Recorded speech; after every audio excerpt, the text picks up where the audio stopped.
A lone white man stood before 7 Apache warriors, his gun lowered, both hands empty.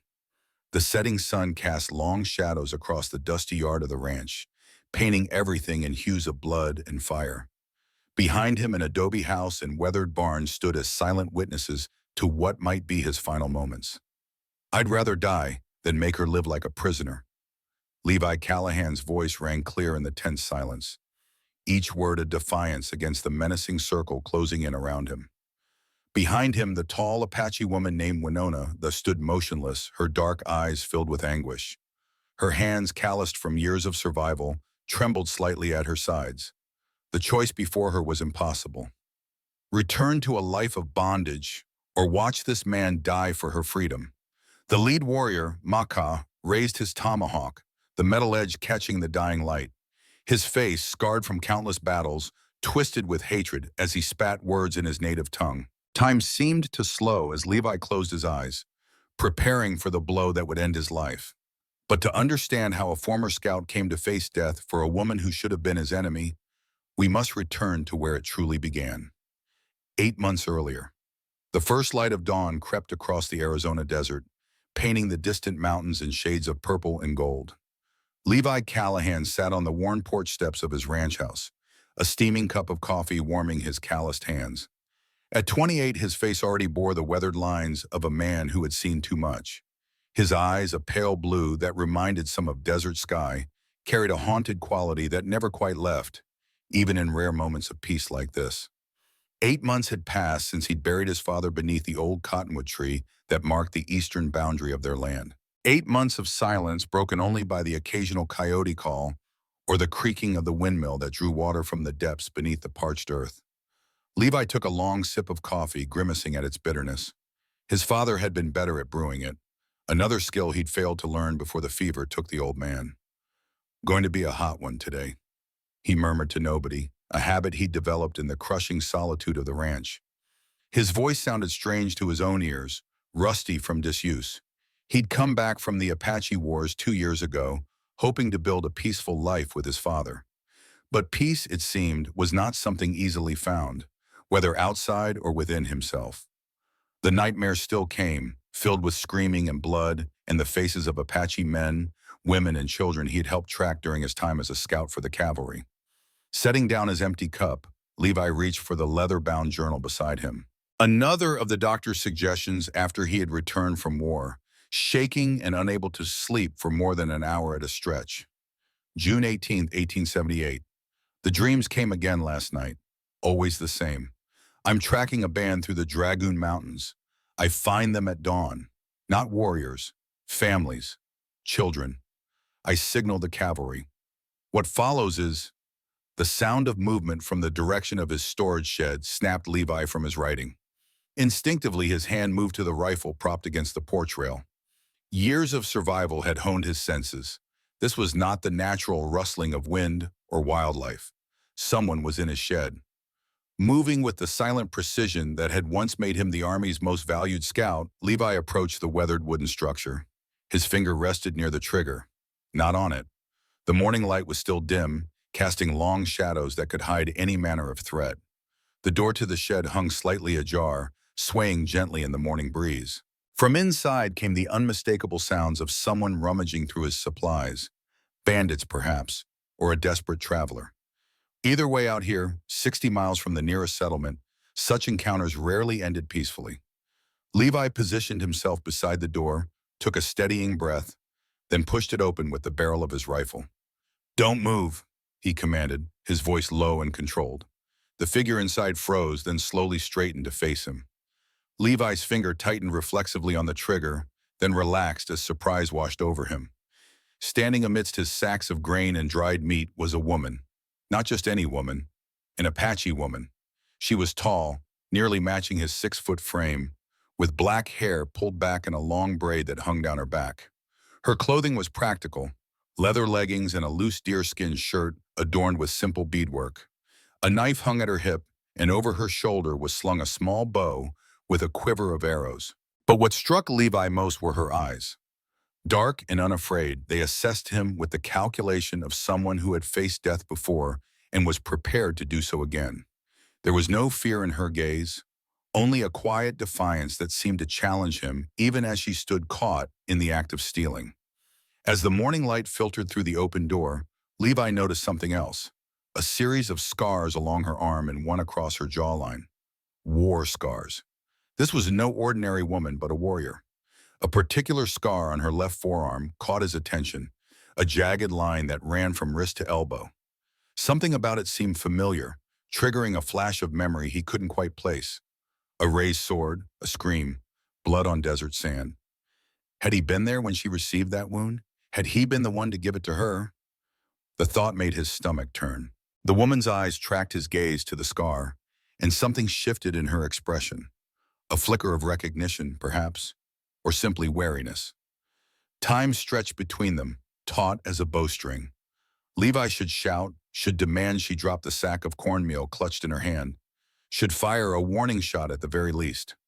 That's what any sensible rancher would do when catching a thief, especially an Apache thief, with all the bloody history between their peoples. Instead, he lowered his rifle. "Take what you need," he said, stepping back from the doorway. Surprise flickered across her features, quickly masked by suspicion. She didn't move, clearly expecting a trap. "Go on," Levi continued, setting the rifle against the shed wall, well out of reach. "Food, supplies. Take what you need, but don't come back." The woman studied him for another long moment, her dark eyes unreadable. Then, without a word, she grabbed 2 more small sacks, dried meat and coffee beans, and slung them over her shoulder with surprising strength. She moved toward the door, toward him, with the fluid grace of a mountain lion. As she passed, close enough that he could smell the sage and smoke that clung to her clothing, Levi caught another glimpse of that forearm scar. Something cold and heavy settled in his stomach. He had seen that wound before, perhaps even caused it. The thought made his hands tremble slightly at his sides. The woman paused at the threshold, turning to look at him over her shoulder. For a moment, something passed between them. Not understanding exactly, but a mutual recognition of something unexpected in the other. Then she was gone, moving swiftly toward the line of cottonwoods that marked the border between his ranch and the wilderness beyond. Levi stood in the doorway of the shed for a long time after she disappeared, his mind a whirlwind of conflicting thoughts. He should be angry, should be mounting his horse to track her, to ensure she didn't return with others. Instead, he felt something he hadn't experienced in months, curiosity, and beneath that, something even more dangerous, a connection, however fleeting, to another human being. What Levi couldn't see was that 50 paces into the forest, the woman had stopped. Setting down her burden, Winona turned to look back at the ranch house, at the strange white man who had shown mercy when she expected only violence. Her heart beat rapidly in her chest, but not from fear or exertion. For the first time since Takani's death 6 months ago, something other than grief or rage stirred within her, something that felt dangerously like hope. Night had fallen by the time Levi knelt beside his father's grave, the full moon casting everything in silver light. The small wooden cross stood stark against the desert landscape, the only marker of John Callahan's 63 years of life. Around him, the desert had fallen into its nighttime silence, broken only by the occasional call of a coyote in the distance. "I met someone today, Pa," Levi said softly, running his fingers over the rough-hewn cross. "Not exactly the kind of visitor you'd approve of." The wind whispered through the cottonwood branches above, sending moonlight dancing across the ground. "An Apache woman, stealing from our shed." He paused, gathering his thoughts. "I let her go, told her to take what she needed." Saying it aloud made the action seem even more foolish than it had in the moment. His father would have called him 10 kinds of fool. John Callahan had lost friends to Apache raids, had carried those grudges to his grave. There was something about her, though, something familiar. Levi's voice dropped lower. "And I've killed too many of her people, Pa. How can I ever atone for that?" He reached into his pocket, pulling out a small wooden carving of a hawk, his father's last gift to him. The old man had always been skilled with a knife and a piece of wood, creating lifelike figures that seemed ready to take flight from his palm. "I don't know if I can do this alone," Levi admitted, the words painful to speak aloud. The ranch, the memories, all of it. A movement at the edge of his vision drew Levi's attention. Standing at the border where cleared ranch land met wild desert stood a lone wolf, its gray coat silvered by moonlight. It watched him with amber eyes that seemed to hold ancient wisdom. Man and wolf regarded each other across the moonlit yard, neither moving. In that moment, Levi felt a strange kinship with the solitary predator. Both of them wanderers, both alone in a harsh land. After a long moment, the wolf turned and melted back into the darkness, leaving Levi with the unsettling feeling that he'd received some kind of message he wasn't yet equipped to understand. 3 days passed in the familiar rhythm of ranch work. Levi mended fences along the eastern pasture, tended to his small herd of cattle, and tried to ignore the constant feeling of being watched. Each time he ventured near the cottonwood line where the Apache woman had disappeared, he found himself scanning the tree line, half expecting to see her dark eyes regarding him from the shadows. It was nearly noon on the fourth day when the sensation became too strong to ignore. Levi was driving fence posts along the eastern boundary, his shirt sticking to his back in the Arizona heat, when the hairs on the back of his neck stood up. Slowly he straightened, reaching casually for the revolver at his hip as he turned. She stood at the edge of the cottonwood grove, making no attempt to hide her presence. Unlike their first encounter, she carried no bow, though the knife still hung at her side. Her posture was relaxed, almost curious, as she watched him work. For a long moment, neither moved. Then, surprising himself, Levi raised a hand in greeting. The Apache woman didn't return the gesture, but she didn't disappear into the trees either. Instead, she took a single step forward, then another, closing the distance between them with deliberate slowness. She stopped about 20 feet away, just at the invisible boundary between his cleared land and the wilderness. "You come back," Levi said, keeping his voice neutral. "I thought I told you not to." "You did not shoot me," she replied, her English accented but clear. "Why?" The directness of the question caught him off guard. He'd expected threats, demands for more supplies, perhaps even an ambush. Not this straightforward curiosity. Levi wiped sweat from his brow, buying time as he considered his answer. The truth felt too raw, too revealing. But something in her unwavering gaze pulled honesty from him like water from a deep well. "I've caused enough pain to your people," he said finally, the admission painful but necessary. "I was a scout during the wars." Understanding dawned in her eyes, followed by something harder to read. Not quite anger, but a sharpening of focus, as if she were truly seeing him for the first time. "How do I know you did not kill my husband?" she asked, her voice steady despite the weight of the question. The query hit Levi like a physical blow. Of course she would have lost someone. Everyone had in those bloody years. His hand tightened on the post driver he still held. "I can't promise I wasn't," he answered quietly. "Those years are a darkness I'm still trying to escape." Her expression remained unreadable, but she didn't reach for her knife, didn't retreat back into the forest. Instead, she stepped forward once more, crossing the invisible boundary onto his land. "Why tell me this?" she asked. "I could kill you for such admissions." Levi shrugged, suddenly weary beyond measure. "Maybe I deserve it." Something flickered in her dark eyes, surprise perhaps, or reluctant respect. "My name is Winona," she said after a long pause, the offering of her name clearly significant. "Levi," he replied. "Levi Callahan." A strange peace settled between them, fragile as morning frost but present nonetheless. They were enemies by all the rules of their world, yet here they stood, speaking names instead of drawing weapons. "Your scar," Levi said finally, nodding toward her forearm. "How did you get it?" Winona's hand moved instinctively to cover the jagged line. "Battle. 3 summers ago, Army patrol caught us crossing through Dragoon Mountains." The familiar cold weight settled in Levi's stomach. "I was there," he said quietly. "I led that patrol." He expected anger, expected her to reach for her knife, to exact the revenge she had every right to claim. Instead, Winona merely nodded, as if confirming something she'd already suspected. "I know," she said simply. "I recognized you when I saw you in the shed. Your eyes are memorable." "Then why come back?" Levi asked, genuinely confused. "Why not kill me when you had the chance?" Winona looked out over the ranch, taking in the struggling garden, the mended fences, the solitary existence reflected in every aspect of the homestead. "You are alone," she observed. "As am I." The simple statement carried more weight than any lengthy explanation could have. Two solitary souls in a vast, unforgiving landscape, both carrying wounds, both visible and hidden. Your husband, Levi began carefully. When did he die? Pain flashed across Winona's face, quickly mastered. 6 moons ago, battle with white soldiers near Salt River. 6 months, the same amount of time since Levi had buried his father. Another strange connection between them. I'm sorry, he offered, knowing the words were woefully inadequate. He died as a warrior, Winona replied, her voice steady despite the grief that shadowed her eyes. But now his brother claims me as his right. Our way demands I marry him, bear his children, live as his property until I die. The bitterness in her voice was unmistakable. Levi remained silent, sensing there was more she needed to say.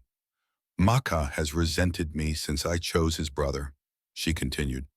Now the tribe's traditions give him what he always desired. And you don't want the, Levi stated rather than asked. Winona's gaze met his, fierce and unwavering.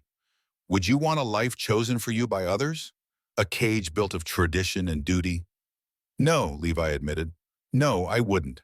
The honesty between them was dangerous, a connection neither could afford, yet neither seemed willing to sever. They stood in silence for a moment, the weight of their respective pasts and uncertain futures hanging between them. I should go, Winona said finally, taking a step back toward the tree line. They will notice my absence soon.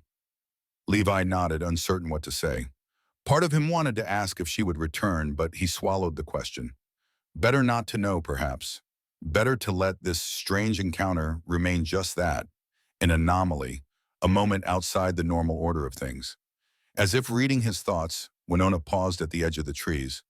I will come again, when I can, she said, her voice carrying clearly across the space between them. If you do not wish this, fire your rifle at midday tomorrow. I will hear, and I will stay away. Before Levi could respond, she had melted into the shadows beneath the cottonwoods, leaving him alone with a half-driven fence post and a mind full of questions he had no answers for. That night, the dreams came again, but different this time. Instead of blood and screaming, Levi dreamed of a young Apache girl pulling a small white boy from a flash-flooded creek, her small hands strong and sure as she dragged him to safety. He woke gasping, the dream so vivid it felt more like memory than imagination. Stumbling from bed, Levi lit a lamp and reached for his journal, sketching quickly before the images could fade. The girl's face emerged on the paper, solemn, determined, with eyes that seemed older than her years. As the drawing took shape, Levi felt a chill run down his spine. The child's features, though younger and softer, bore a striking resemblance to Winona. But that was impossible. He'd never met an Apache before the wars, had never been saved by one. It was just his mind playing tricks, mixing his guilt with the encounter of the day. Yet as Levi stared at the drawing, something deep within him whispered that there was truth here, buried beneath layers of forgotten time, a connection that predated all the blood and pain of the wars, a debt unpaid. The next day at noon, Levi sat on his porch, rifle across his knees, watching the sun reach its zenith. All morning he'd debated with himself, weighing the danger of allowing Winona to return against the strange pull he felt toward her. She was Apache. He was a former scout who had hunted her people. By all rights, they should be killing each other, not sharing names and stories. Yet as the sun reached its highest point, Levi set the rifle aside without firing. Whatever madness this was, he wasn't ready to end it. Not yet. The days that followed fell into a strange pattern. Every second or third afternoon, Winona would appear at the edge of the cottonwoods. Sometimes she would approach and they would talk, brief, careful conversations that gradually grew longer and less guarded. Other times she would simply watch him work from the boundary of his land, as if studying him, before disappearing back into the wilderness. Levi found himself looking forward to these encounters with an intensity that should have alarmed him. In a life defined by solitude and routine, Winona had become the one unpredictable element, the one thing that made each day different from the last. They spoke of small things at first, the weather, the land, the habits of animals they both hunted. Gradually, the conversations deepened. Levi told her about his father, about the ranch's struggles, about the loneliness that sometimes threatened to swallow him whole. Winona shared stories of her tribe's ways, of plants that could heal and those that could kill, of reading the stars to find one's path. What neither spoke of directly was the growing tension between them, a connection that transcended their histories in the blood-soaked ground that separated their peoples. Until the day Winona appeared at his doorstep in the full light of noon, no longer keeping to the shadows or the boundaries. Levi had been repairing a bridle on the porch when he sensed her presence. Looking up, he found her standing in his yard, barely 10 feet away, the midday sun casting no shadows to hide the determination in her stance. "You're afraid of me," she said without preamble, her voice carrying clearly in the still air. Levi set aside the leather straps, his movements deliberately slow. "Not in the way you think." She took another step forward, close enough now that he could see the pulse beating at her throat. "Your hands shake when I am near, but not from fear of my knife." Heat crept up Levi's neck, spreading across his face. He wanted to deny it, to maintain some semblance of the barriers that should exist between them, but the honesty that had characterized their strange relationship from the beginning wouldn't allow it. "No," he admitted, "not from fear of your knife." Winona closed the remaining distance between them, climbing the porch steps until she stood directly before him. Up close, she smelled of sage and pine, of wild places he had once tracked through but never truly known. "I have not lain with a man in 6 moons," she said, her directness stealing his breath. "Do you know what 6 months of wanting feels like, Levi Callahan?" The world narrowed to just the two of them, to her dark eyes holding his, to the small space of heated air between their bodies, to the sound of his heart pounding in his ears. "I," he began, his voice cracking. He cleared his throat and tried again. "I wouldn't know." Yet something shifted in Winona's expression, understanding dawning, followed by something that might have been hunger. "You have never been with a woman," she said. Not a question, but a realization. Shame burned through Levi, hot and uncomfortable. At 28, he should have done many things. But life on an isolated ranch, years of war, and his own demons had left little opportunity for such experiences. "No," he admitted, the word barely audible. Winona raised her hand, her fingers tracing the line of his jaw with a touch so light it might have been imagined. Except Levi's skin burned everywhere she touched, sending shock waves of sensation through his body. "That is not something to be ashamed of," she said softly. "Then why do I feel like it is?" The question escaped before he could stop it, raw and honest. "Because you think it makes you less." Her thumb brushed across his lower lip, and Levi's breath caught. "But perhaps it makes you more." Before he could ask what she meant, before he could process the feeling of her hands on his skin, Winona stiffened, her entire body alert as she turned toward the eastern tree line.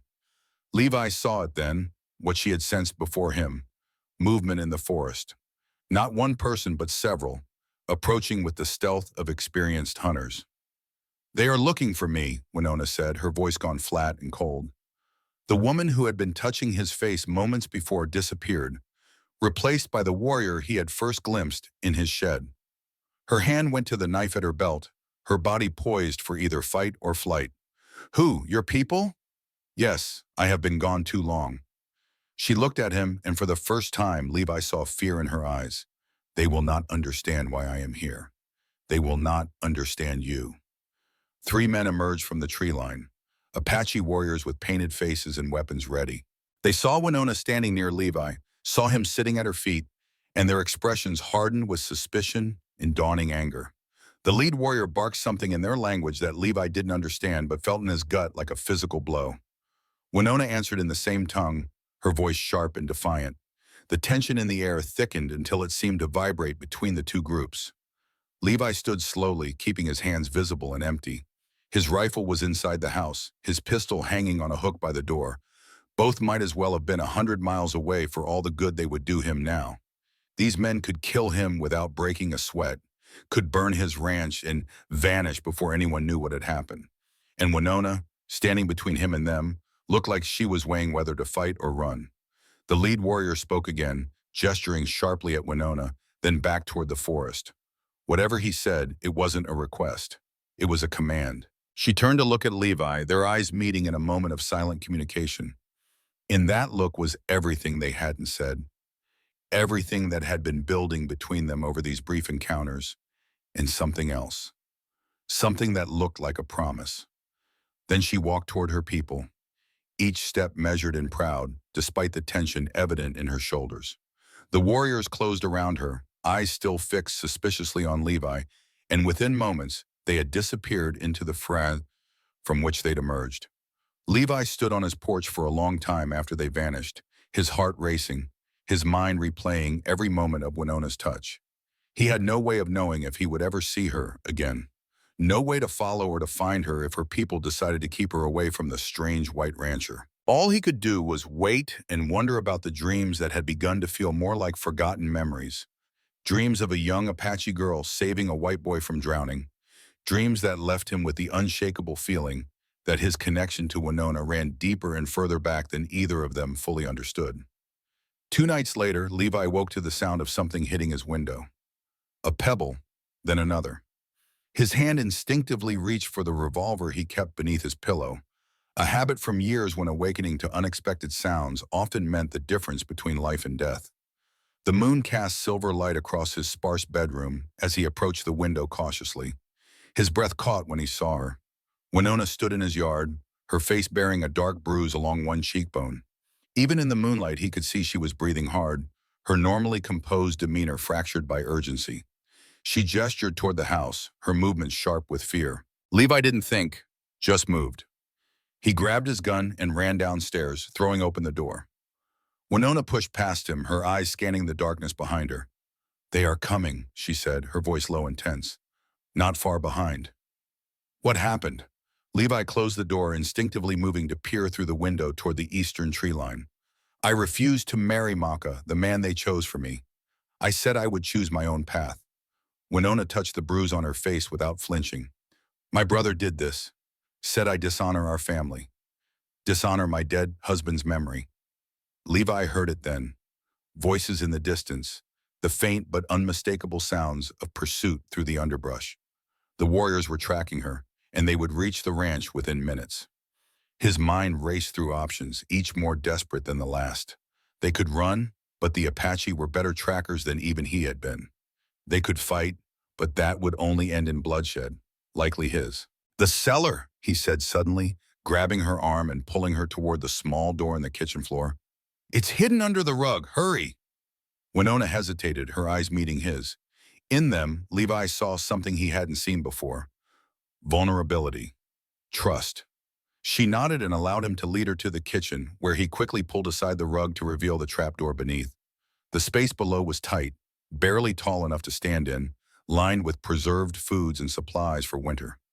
Levi helped Winona down the rough-hewn ladder, then followed, pulling the door shut above them and throwing the rug back in place. Darkness swallowed them whole, absolute and disorienting. Levi could hear Winona breathing, fast and shallow, could feel the heat of her body in the confined space. They were standing so close that when he shifted his weight, his chest brushed against her shoulder. "They will search the house," she whispered, her breath warm against his neck. "If they find us like this, then we stay quiet."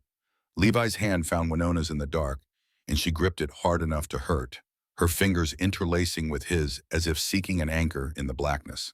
Footsteps sounded overhead, heavy boots crossing his floor. Levi estimated 3, maybe 4 men, not the full party that had come for Winona earlier. Her other hand pressed against his chest, and he knew she could feel his heart hammering against her palm. Words drifted down through the floorboards, sharp, angry Apache that Levi couldn't understand. The sound of furniture being moved, glass breaking. They were tearing his house apart. Winona's fingers curled into his shirt, her body tense against his. In the pitch black, every other sense heightened. The sage smell of her hair, the warmth of her skin, the way her breath hitched when his thumb moved across her knuckles without him meaning to. Minutes stretched into what felt like hours. The warriors moved through every room, came close to the kitchen twice. Each time, Levi held his breath, feeling Winona do the same. Their bodies pressed closer in the confined space. Even with the danger above them, even with death so close, Levi was acutely aware of every point where they touched.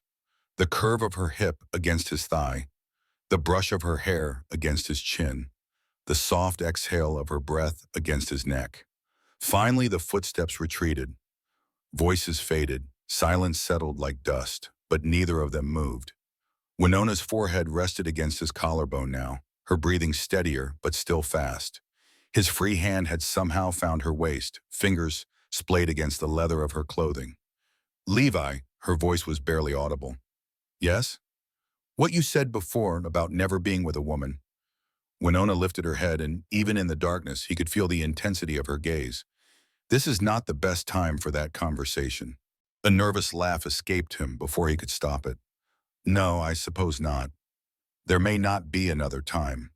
Her hand moved from his chest to his face, fingers tracing the line of his jaw in the blackness. They will not stop looking for me. If they find me with you, they will kill us both. Then why did you come here? The question had been burning in him since he'd seen her in the yard. The answer came not in words, but in action. Her lips found his in the darkness, and every thought in Levi's head scattered.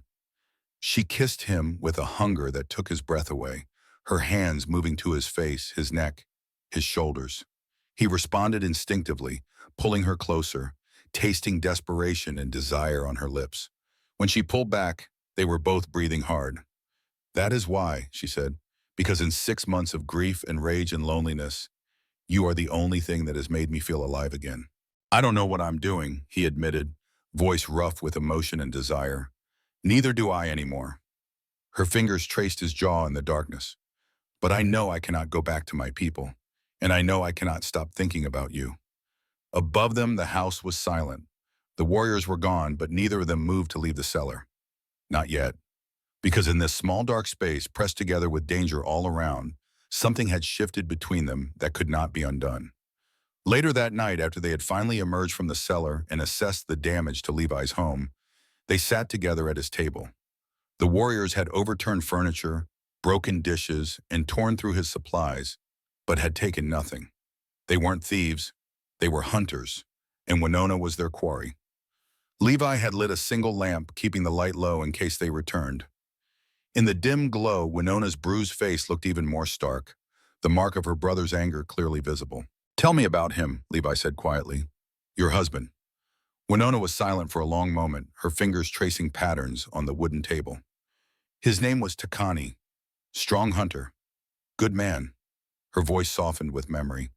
He died defending our camp from raiders, bled out in my arms while I could do nothing but watch.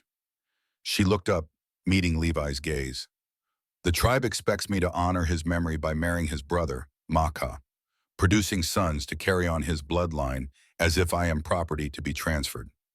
You're not property, Levi said, the words coming out fiercer than he intended. No, I am not. Something flickered in her eyes, determination, perhaps, or a decision reached. That is why I will not go back, even if it means being hunted. Silence fell between them, comfortable despite the weight of their circumstances. Levi reached across the table and gently touched the bruise on her face. She didn't flinch, just watched him with those dark, unfathomable eyes. You can stay here, he offered, for as long as you need. They will come back, she warned, with more warriors next time. I know. And he did. The decision to harbor Winona was not one to be made lightly. It could mean his death, the destruction of everything he had built. Yet somehow the alternative, sending her back to a life she didn't want, or watching her disappear into the wilderness alone, seemed worse. Why would you risk your life for me? Winona asked, the question genuine rather than challenging. Levi considered his answer carefully. Because with you, I see a path forward instead of just shadows behind me. You give me purpose, Winona. It wasn't the whole truth, but it was part of it. The rest was harder to articulate. This inexplicable connection he felt to her. The dreams that continued to haunt him. The feeling that their meeting was somehow fated rather than chance. Winona seemed to understand what he couldn't say. She reached across the table and took his hand, her calloused palm pressing against his, fingers intertwining with a familiarity that belied their brief acquaintance. In my dreams, she said softly, I see a boy with eyes the color of sky, a white boy, caught in the floodwaters of a creek swollen by spring rains. Levi's breath caught. It couldn't be. How do you know about that? Because I was there. Winona's grip on his hand tightened. I pulled him from the water, when no one else saw him drowning. The dreams that had been plaguing him, growing more vivid each night, they weren't dreams at all. They were memories, buried beneath years of war and blood and hatred. That was you? His voice sounded strange to his own ears, distant and hollow with shock. You saved me? Winona nodded, her expression solemn in the lamplight. I was 10 summers old. You were younger, perhaps 8. I was gathering plants by the creek when the rains came suddenly. The water rose so fast. I heard you cry out as you were swept downstream. The memories flooded back now, no longer shrouded in dreamlike haziness. The sudden rush of water, the terror as he was pulled under, the small, strong hands that had grabbed him, dragged him to safety, the serious face of an Apache girl who disappeared before his father found him, cold and frightened, but alive. I never knew who saved me, Levi said, the revelation shaking him to his core. My father found me on the bank. I told him about the Indian girl, but he said I'd imagined her. Said no Apache would save a white child. Many would not have, Winona admitted, but I was young and had not yet learned to hate your kind. Why didn't you say something when you first saw me at the shed? I was not certain until I saw you in daylight. It has been many years, and the boy became a man who hunted my people. There was no accusation in her voice, just a statement of fact. When I realized who you were, I felt, I cannot explain, like a circle closing, like the gods had brought us together again for a purpose.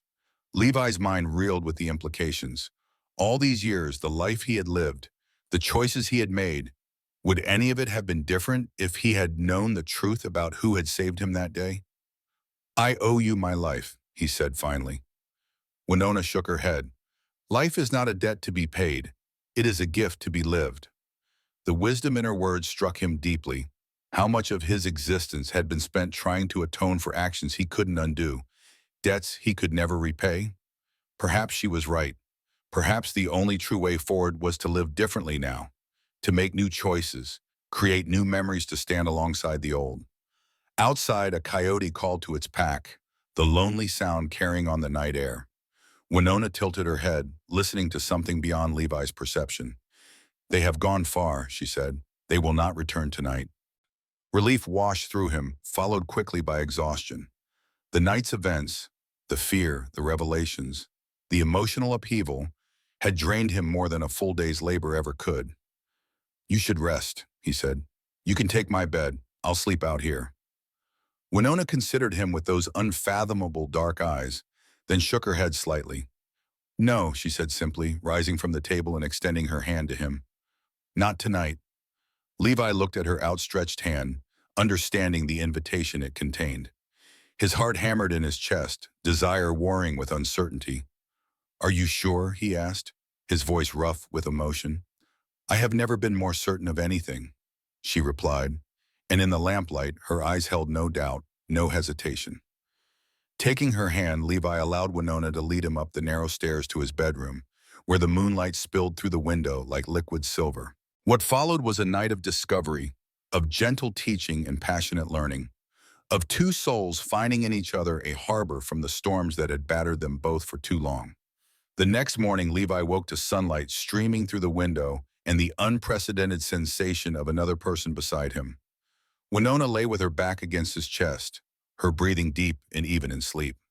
For a long moment, he simply watched her, hardly daring to believe the reality of her presence.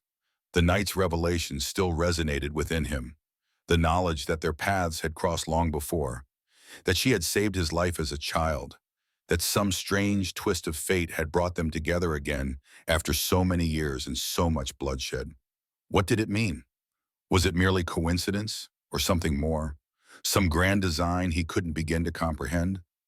Levi had never been a spiritual man, had lost what little faith he possessed in the bloody years of the Apache Wars. Yet he couldn't deny the feeling that his meeting with Winona was significant beyond simple chance. She stirred against him, her body stretching like a cat awakening.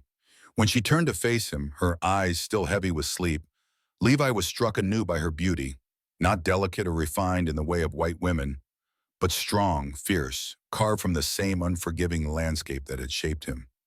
You're watching me, she murmured, her voice husky from sleep. I'm afraid you'll disappear if I look away, he admitted. A smile touched her lips, a rare sight that transformed her solemn features. I am very real, Levi Callahan. She placed her hand against his chest over his heart, and I am not going anywhere. The simple declaration filled him with a warmth he hadn't experienced in years, perhaps ever. For so long, his existence had been defined by isolation, first by choice during his scouting days, then by circumstance after his return. To have someone choose to stay, to want to remain by his side despite all the reasons they should be enemies, it was a gift he hadn't known to ask for. They spent the day together, rebuilding what the warriors had destroyed. Winona moved through his home with a natural grace, helping to right furniture, sweep up broken glass, restore order to the chaos left behind. They worked in comfortable silence, occasionally exchanging words or glances that carried more meaning than lengthy conversations. As the sun began its descent, they sat together on the porch, watching the changing light paint the desert in hues of gold and crimson. Levi's arm rested around Winona's shoulders, her head against his chest. In that moment of peace, it was almost possible to forget the forces arrayed against them, the impossibility of their situation. They will come again, Winona said, voicing the thought that hovered at the edges of their contentment. Not just my brother and a few warriors, many more. I know, Levi acknowledged, his arm tightening around her. When they do, we'll face them together. She tilted her head to look up at him, her expression troubled. You cannot stand against them, Levi. They will kill you. Maybe, he conceded, but I won't send you back to a life you don't want. I won't make you property to be passed from one man to another. Winona's hand found his, fingers intertwining. My people are not evil, she said softly. But tradition can be as binding as any chain, as sharp as any knife. They believe they act for the good of the tribe, for the preservation of our ways. And what do you believe? Levi asked. She was quiet for a long moment, gathering her thoughts. I believe that ways must sometimes change, or they become prisons rather than paths. I believe that a woman should choose her own destiny, just as a man does. Her grip on his hand tightened. And I believe that what lies between us, strange as it may be, is worth fighting for. Her words resonated deep within him, affirming his own nebulous feelings with a clarity he hadn't been able to articulate. Whatever this was between them, this connection that defied logic and history and the bloody enmity of their peoples, it was real and worth protecting. As darkness fell, they retreated inside, securing doors and windows against the night and whatever it might bring. In the small bedroom upstairs, they came together again with a desperate intensity, as if trying to forge in a single night enough memories to sustain them through whatever trials awaited. Afterward, as Winona slept beside him, Levi lay awake, listening to the night sounds of the desert and planning. If the Apache came in force, as Winona predicted, they couldn't stay here. The ranch was too exposed, too difficult to defend. They would need to flee, to find somewhere safe until what? Until they could build a life together? Until her people forgot her? Both seemed equally unlikely. Yet as Levi gazed at Winona's sleeping face, peaceful in repose, he knew with absolute certainty that he would do whatever was necessary to protect her, to preserve her freedom and her life, even if it meant leaving behind everything he had built, even if it meant facing her entire tribe alone. The thought should have terrified him. Instead, it filled him with a calm determination he hadn't felt since before the wars. For the first time in years, his path seemed clear, his purpose defined not by guilt or atonement, but by love. The realization startled him. Love. Was that what this was? This fierce protectiveness, this bone-deep certainty, this willingness to risk everything? It seemed impossible. They had known each other barely 2 weeks, had spent even less time together. Yet the connection between them felt ancient, as if their souls had recognized each other long before their conscious minds caught up. Perhaps it had begun 18 years ago, when a young Apache girl had pulled a drowning white boy from swollen creek waters. Perhaps some bond had formed then, dormant but unbroken, waiting for the moment when they would find each other again across the divide of years and blood and hatred. Levi didn't know if he believed in such things, fate, destiny, The grand designs of a creator he'd long since stopped praying to, but in the quiet darkness of his bedroom, with Winona's steady breathing beside him, he found himself hoping that such forces existed, that there was some purpose to the strange path that had led them here, some meaning to the connection they had forged against all odds. With that hope warming him like an ember in the cold desert night, Levi finally drifted into sleep, his arm curved protectively around the woman who had saved his life twice over, once and as a child from drowning, and now from the slow death of isolation and guilt that had been consuming him for years. Levi woke before dawn, jerked from sleep by some instinct honed through years of survival in hostile territory. Something was wrong. The air felt different, charged with an energy that raised the hairs on the back of his neck. Beside him, Winona was already awake, her body tense as she listened to something beyond his perception. "They're coming," she whispered, confirming his fear. "Many of them. Not just warriors this time." Levi slipped from bed, moving to the window. In the pre-dawn gloom, he could make out a line of torches moving through the cottonwoods. Not 3 or 4 as before, but at least a dozen, maybe more. "Your whole tribe?" he asked, his mouth suddenly dry.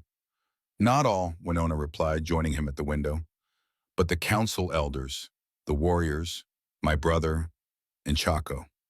"Chaco?" "The oldest of our elders, the keeper of traditions and stories." There was respect in her voice, but also resignation. "If he has come, then this is not just a search for a wayward woman. This is a judgment." Levi's mind raced. They had perhaps minutes before the Apache reached the house. Not enough time to flee, certainly not enough to prepare any meaningful defense. His rifle and revolver would be useless against so many. "What will they do?" he asked, already knowing the answer but needing to hear it anyway. Winona's expression was grim in the faint light. "They will demand I return. If I refuse, they will kill you and burn this place to ash. If I go with them, perhaps they will spare you." "That's not an option," Levi said immediately. "It is the only option that allows you to live," she countered, turning to face him fully. Her hands came up to frame his face, her touch gentle but insistent. "Listen to me, Levi. What has happened between us is beautiful, but it cannot last. My people will never accept it. Yours would not either. The best path now is for me to return with them. At least you will live." "And what kind of life would that be?" he demanded. "Knowing I sent you back to a man you don't want, to a life you don't choose? Knowing I was too cowardly to stand beside you when it mattered most?" Winona's eyes shone with unshed tears. "It is not cowardice to survive." "Sometimes it is," Levi said softly, covering her hands with his own. "Sometimes surviving at any cost is the coward's way out." Outside, the line of torches had reached the edge of his property. They had only moments left. Levi made his decision. "Get dressed," he said. "We'll meet them together." As Winona hastily donned her clothing, Levi pulled on his own, his movements calm despite the fear churning in his gut. He left his weapons inside. They would only provoke violence more quickly, and against so many, they would make no difference anyway. The eastern sky was just beginning to lighten as they stepped onto the porch. The Apache had formed a semicircle around the house, torches held high, faces grim in the flickering light. Levi counted 17 warriors and elders with Maka at their center. Beside him stood an ancient man leaning on a staff. Chaco, Levi presumed, the keeper of traditions. For a long moment, no one spoke. Levi could feel Winona trembling slightly beside him, though whether from fear or resolve, he couldn't tell. He reached out and took her hand, intertwining his fingers with hers in plain view of her tribe. Maka's face darkened with rage at the gesture. He spat words in Apache that Levi couldn't understand, but the hatred in them needed no translation. Winona replied in the same language, her voice steady despite her trembling. The exchange continued, growing more heated, until finally the old man, Chaco, raised his staff for silence. He spoke then, his voice surprisingly strong for one so aged. When he finished, Winona turned to Levi. "He asked why a white man would shelter an Apache woman," she translated. "Why you would defy her rightful place among her people." Levi looked directly at the old man, trying to convey sincerity across the barriers of language and culture. "Tell him that no person is the property of another," he said, Tell him that Winona deserves the freedom to choose her own path, as any man would. As Winona translated his words, murmurs rose among the gathered Apache. Some seemed angry, others thoughtful. Chaco listened without expression, his ancient eyes fixed on Levi with an intensity that seemed to pierce straight into his soul.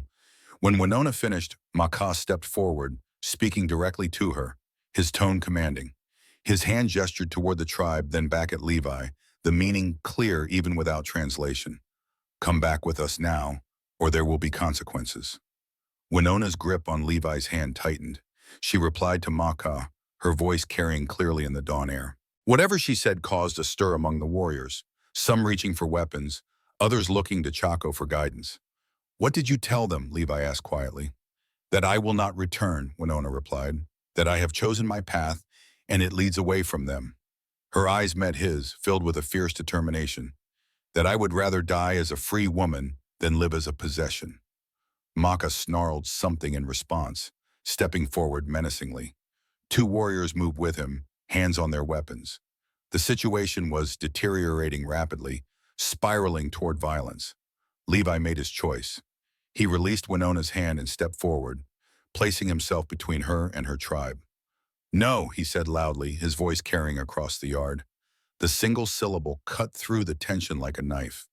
She stays here because she wants to. Not because I'm forcing her, not because you're forcing her, because she chose to. Winona translated his words, though from the warriors' expressions, Levi suspected at least some of them understood English. Maka's face contorted with rage. He said something sharp to the warriors beside him, and they began to advance. This was it then. Levi stood his ground, unarmed before armed men, prepared to die if it meant Winona would have even a chance at the freedom she deserved. Tell them, he said, not taking his eyes off the approaching warriors, that if dying means she gets to choose her own life, then I'll die, because that's what decent men do. They stand up for people who can't stand up for themselves, even when they're terrified, even when they know they'll lose. As Winona translated, something unexpected happened. The old man, Chaco, stepped forward, his staff thumping against the packed earth as he moved past Maka. He raised his hand, and the advancing warriors stopped immediately. Chaco spoke at length, his gaze moving between Levi and Winona. The assembled Apache listened in respectful silence, even Maka, though his face remained twisted with suppressed rage.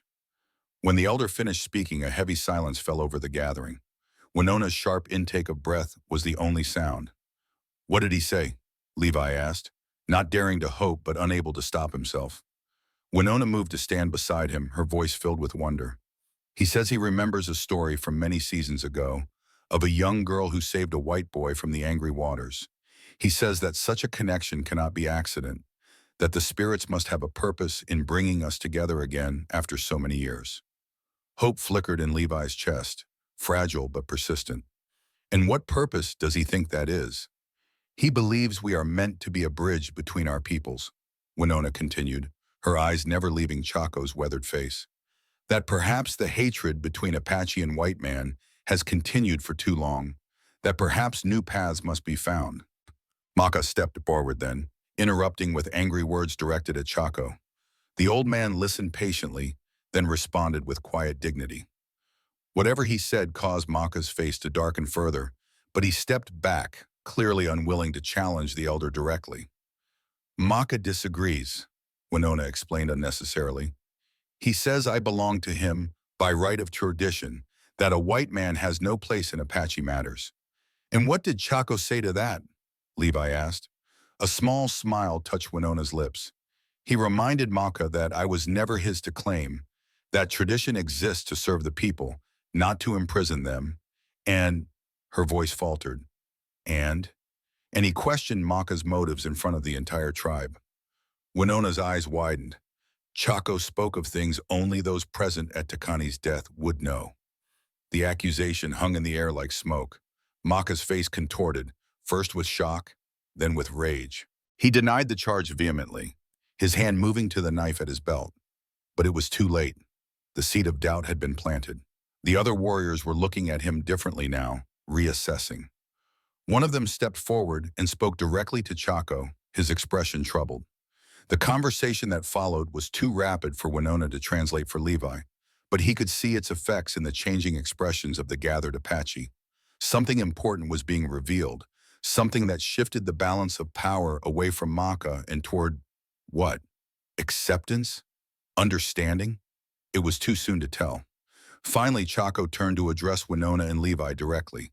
He spoke with grave dignity, his eyes holding a wisdom that transcended the boundaries of language and culture. When he finished, Winona turned to Levi, her face reflecting a complex mix of emotions, hope, disbelief, and something that might have been joy. "He has made his judgment," she said, her voice barely above a whisper. "He says I may stay with you if that is truly my choice. That no one, not even Maka, may force me to return against my will." Relief washed through Levi like a flash flood. "He's letting you stay? Just like that?" "Not just like that," Winona replied. "There are conditions. If I choose to remain with you, I can never return to my people. I will be dead to them, my name unspoken, my place in the tribe forfeit." Her voice caught. "My family will mourn me as if I died." The weight of the choice before her struck Levi anew. What she was being asked to give up was immense. Her heritage, her family, her entire world. For him, for a chance at a life together that might still end in tragedy, given the realities of their world. "Winona," he began, "I don't want you to lose everything. If you need to go back—" "No," she interrupted, her eyes meeting his with unwavering certainty. "My place is here now, with you. This is my choice, freely made." She turned back to Chaco and spoke in Apache, her voice clear and strong. The old man listened, then nodded solemnly. He replied with words that seemed to carry the weight of formal ritual, then thumped his staff against the ground 3 times. The gathered warriors stepped back, creating a path. All except Maka, who remained, his face a mask of hatred and thwarted desire. "What happens now?" Levi asked. "Now they leave," Winona said, "and we begin our life together. But first—" She stepped forward, addressing Maka directly in Apache. Whatever she said made his face twist with fury. He spat words back at her, his hand moving to his knife. Chaco's staff came down hard against the earth, the sound cracking like gunshot in the dawn air. Maka froze, his hand on his weapon, his eyes burning with rage. The old man spoke again, his tone carrying unmistakable warning.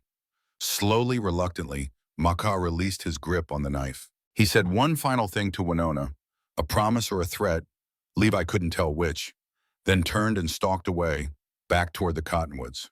The other warriors followed, some glancing back with expressions ranging from confusion to curiosity to disapproval. Only Chaco remained, regarding Levi and Winona with ancient eyes that seemed to see far more than the present moment.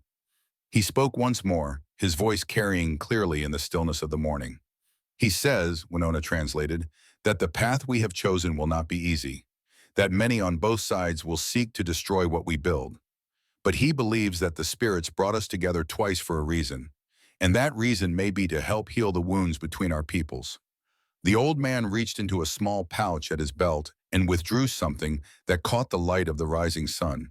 He held it out to Winona, who accepted it with reverent hands. "A blessing," she whispered, showing Levi the small carved stone eagle. "A powerful protection. He has not given one in many years." Chaco nodded once, then turned and began the long walk back to the cottonwoods, his staff marking a steady rhythm in the dirt. They watched until his figure disappeared among the trees, the rising sun casting long shadows across the land that had, against all odds, become their shared home. Winona's hand found Levi's, their fingers intertwining. "It is done," she said softly. "For better or worse, I am no longer Apache in the eyes of my people. I am something new, something without a name." "You're Winona," Levi said, turning to face her fully. "The woman who saved a drowning boy, who defied her tribe's traditions, who chose freedom over security." "The woman I—" He paused, the words both terrifying and necessary.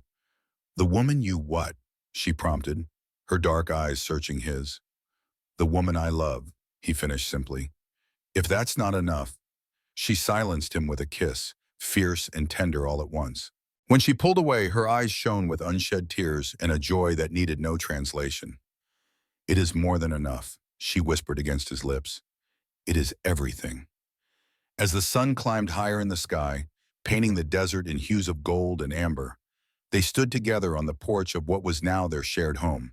The future stretched before them, uncertain and dangerous, but filled with possibilities neither had dared to imagine before their paths crossed. Whatever came next, whether peace or persecution, acceptance or hatred, they would face it together. Two souls who had found in each other something worth fighting for, something worth living for, something worth building a new world around. 3 months passed like water flowing through a desert canyon, transforming the landscape of Levi and Winona's lives. The ranch that had once been Levi's prison of solitude became something entirely new. A home, shared and alive with possibility. Winona moved through the property with the confidence of someone who belonged there. She had repaired fences using techniques passed down through generations of her people, ones that withstood the harsh desert winds better than Levi's methods. She expanded the garden, planting herbs and vegetables in patterns she remembered from her childhood, their neat rows thriving under her knowledgeable care. She turned the empty spare room into a workspace where she crafted leather goods and wove baskets they could trade at the distant settlement when supplies ran low. The mornings now began with shared coffee on the porch, watching the sun crest the distant mountains. Evenings ended with stories exchanged by lamplight, Levi's tales of his father and life before the war, Winona's legends of her people, and the spirits that inhabited the land they now shared. They were building something neither could have created alone, a life chosen freely, earned through trust and vulnerability. On this particular morning, Levi watched Winona from the porch, coffee cup warm in his hands. She was in the corral with his mare, her movements fluid and certain as she worked with the animal that had been skittish since his father died. Under Winona's patient guidance, the horse was gentling, learning to trust again. Like him, Levi realized. He was different now, could feel it in the way he carried himself, the way he no longer flinched at sudden sounds, the way he could look at his reflection and see someone who had chosen courage over safety, who had stood up to warriors when every instinct screamed to run, who had learned what it meant to truly be with another person. Body and soul, Winona looked up and caught him watching, her mouth curved in that small smile that still made his heart stumble. She walked over, climbing the porch steps and settling beside him on the bench he had built 2 weeks ago, her shoulder pressed against his in comfortable familiarity. "You are staring again," she said, taking his coffee and stealing a sip. "Can't help it," he replied, watching her profile against the morning light. "Still can't believe you're real." "I am very real." She handed back the cup, her fingers lingering on his, "and I am not going anywhere." They sat in comfortable silence, watching the sun climb higher. In the distance, birds called to each other. The horses moved peacefully in the corral. Everything was still and right in a way it had never been before. "Do you regret it?" Levi asked quietly. "Giving up everything?" Winona was silent for a moment, considering. "I gave up a life where I had no voice, no choice, where I would have been passed from one man to another like a possession." She turned to look at him, her eyes clear and certain. "What I found here is worth more than everything I left behind. I found freedom. I found partnership. I found a man who sees me as an equal, not a burden or a prize." "I found the same thing," Levi said, setting down the coffee cup and taking her hand in both of his. "You saved me, you know. I was just existing, waiting for life to happen to me. And then you crashed into my world and made me realize that life only happens if you're brave enough to reach for it." Winona leaned her head against his shoulder. "We saved each other." The moment of peace was broken by the distant sound of hoofbeats, both of them tensed, instantly alert. Visitors were rare in this isolated stretch of land and rarely welcome. Levi stood, hand automatically reaching for the revolver he now kept on the porch. "Stay here," he said, though he knew Winona was unlikely to obey.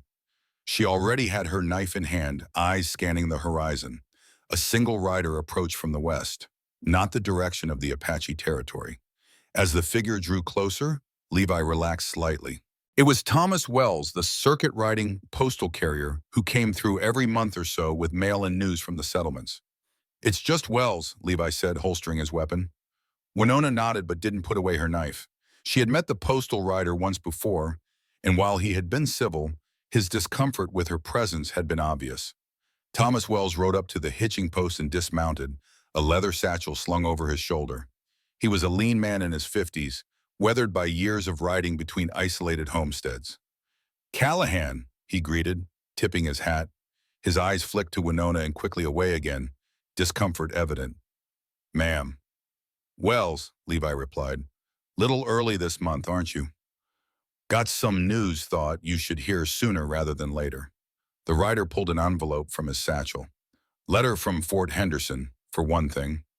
Levi took the envelope, recognizing the military seal with a mixture of curiosity and apprehension. He hadn't had contact with the Army since his discharge 2 years ago. "And the news?" he prompted. Wells shifted uncomfortably, glancing again at Winona. "Maybe better discussed private-like." "Anything you have to say can be said in front of her," Levi stated firmly. The postal rider sighed. "Have it your way. Word is there's been some Apache raids on settlements near Black Canyon. 3 homesteads burned, folks killed. Army's sending out patrols, and they're recruiting scouts again." Levi felt Winona stiffen beside him. "Which band?" she asked, her voice carefully controlled. Wells seemed surprised she'd spoken. "Don't rightly know, ma'am. Just passing on what I heard in Willow Creek." "Thank you for bringing the news," Levi said, making it clear the conversation was concluded. Wells nodded, clearly relieved to be done with his duty. "I'll be heading on to the Peterson place. Be back through in 3 weeks or so." He remounted, tipped his hat again, and rode off, clearly uncomfortable with the entire exchange. Once he was out of earshot, Winona turned to Levi, her expression troubled. "Raids in Black Canyon. That is Maka's hunting territory." The implication was clear. Maka, still bitter about losing Winona, might be taking out his rage on innocent settlers. "We don't know it's him," Levi cautioned, though the same thought had occurred to him. "I know my people," Winona replied. "Most would not attack without provocation." "But Maka," she trailed off, her face dark with memory. "His soul was consumed by bitterness long before I entered his life. The raids are just his newest outlet for that darkness." Levi looked down at the military letter in his hand, breaking the seal with a sense of foreboding. As he read, his expression grew grim. "They're requesting I return as a scout," he said, folding the letter carefully.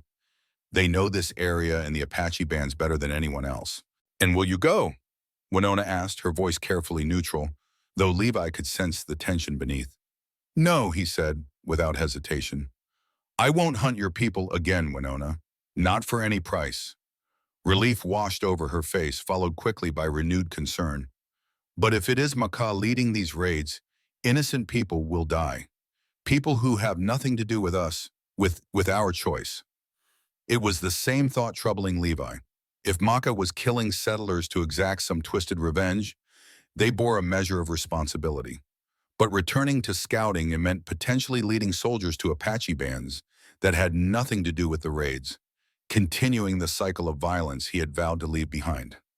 There must be another way, he read, though he couldn't yet see what it might be. Winona touched the carved eagle pendant that Chaco had given her, now hanging from a leather cord around her neck. "Perhaps there is a different approach. Maybe this is our chance to prove Chaco's faith in us wasn't misplaced." "What are you suggesting?" "I do not know yet," she admitted. "But we cannot stand aside and do nothing while blood is spilled on either side." They spent the rest of the day in thoughtful silence, each turning over possibilities in their minds. Levi worked on repairing a broken wagon wheel while Winona tended the garden, the familiar physical labor providing space for their thoughts to settle. That evening, as they sat together by the fire, Winona spoke. "I should go to my people." Levi's head snapped up, alarm flooding through him. "Winona." "Not to stay," she clarified quickly, "to speak with Chaco. He may know if it is truly Maka behind these attacks. He may have counsel for us." "It's too dangerous," Levi objected. "You're considered dead to them now, remember? If Maka finds you there—" "Not the village," she said. "Chaco often goes alone to the sacred caves at the full moon to commune with the ancestors. It is 3 days from now. I can meet him there, away from the others." Levi didn't like it. The thought of Winona venturing anywhere near her former tribe filled him with dread. Yet he understood her reasoning. If anyone could help them navigate this dangerous situation, it was Chaco, with his wisdom and his surprising willingness to bridge the divide between their peoples. "I'll go with you," he decided. Winona shook her head. A white man near the sacred caves would be seen as desecration. I must go alone. And if Maka is watching the caves knowing Chaco goes there, he will not be, Winona said with certainty. The sacred caves are forbidden to any but the elders and medicine people. Even as a respected warrior, Maka would not dare violate that taboo. Levi wanted to argue further, but the determined set of Winona's jaw told him it would be futile. Once she made up her mind, she was as immovable as the mountains that rimmed the horizon.